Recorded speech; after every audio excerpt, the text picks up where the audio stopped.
আসসালামু আলাইকুম। সবাই কেমন আছো? আশা করছি আল্লাহর রহমতে সবাই ভালো আছো। আমরাও আল্লাহর রহমতে ভালো আছি। আজকে আমি রান্না করে দেখাবো গরুর নেহারি। আমরা এটাকে গরুর নেহারি বলি, অনেকে গরুর পায়াও বলে থাকে। আমি যে আজকে নেহারিটা রান্না করব একদম ঘরে থাকা অল্প উপকরণ দিয়েই রান্না করব। ঘরে যে মশলা থাকে সেগুলো দিয়েই রান্না করব।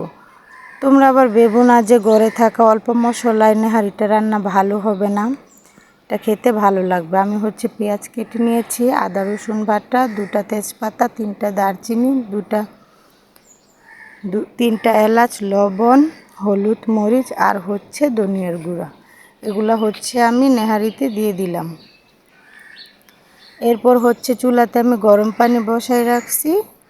গরম পানিটা দিলে হয় কি তাড়াতাড়ি বরফ চলে আসবে ভিতর থেকে।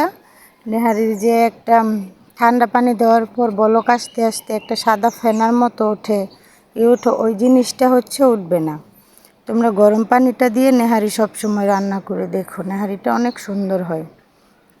এই যে আমি নেহারিটা বসাই দিলাম।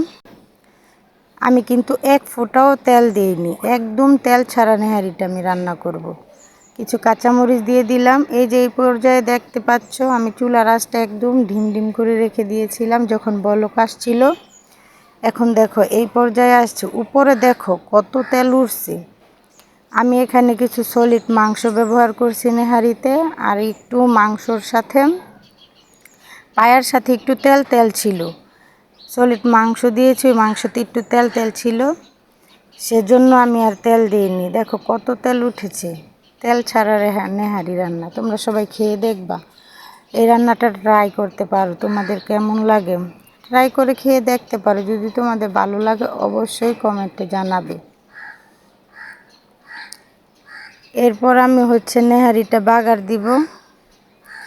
এরকম চুলাটা যদি তুমি গরম পানি দিয়ে বলকটা আসার পর চুলাটা তুমি অল্প আঁচে রেখে দাও, তাহলে হবে কি নেহারিটা সুন্দরভাবে সিদ্ধ হবে। তারপর আমি বাগারে চলে যাচ্ছি। তেল গরম করে পেঁয়াজ আর রসুন কুচি দিয়ে দিলাম। তোমরা ভেবো না যে আবার এই তেলগুলো আমি দিব নেহারিতে, তাহলে তেল ছাড়া রান্না কিভাবে হলো।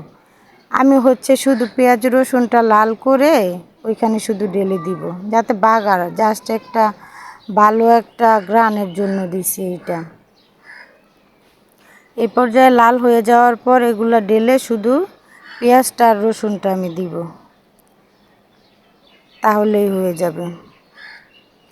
তারপর আমার নেহারি রান্না কমপ্লিট। অনেকে এখানে চালের গুঁড়া দেয়, কিছু দিতে হবে না, এইভাবেই খেলে বেশি ভালো লাগে।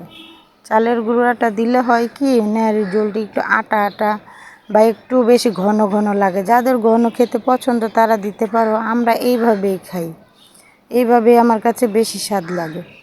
এই যে দেখো আমার নেহারির কালারটা মাশাআল্লাহ অনেক সুন্দর হয়েছে, খেতেও যেরকম মজা হয়েছিল ভালো লাগছে, দেখতে ওই রকম মাশাআল্লাহ সুন্দর।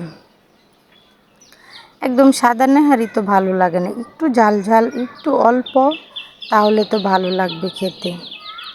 আমি এখানে কোনো মশলা দিব না, শুধু লেবু চিপে তোমরা পেঁয়াজ কুচি ধনেপাতা কুচি সাথে দিয়েও খেতে পারো, ভালো লাগবে।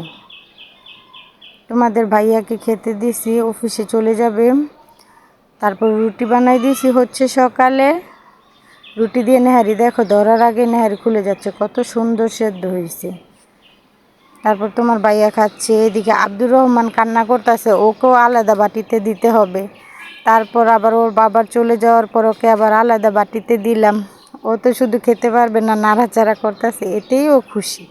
আমার ভিডিও যদি ভালো লাগে অবশ্যই লাইক কমেন্ট শেয়ার করবেন, সাবস্ক্রাইব করতে ভুলবেন না। আল্লাহ হাফেজ।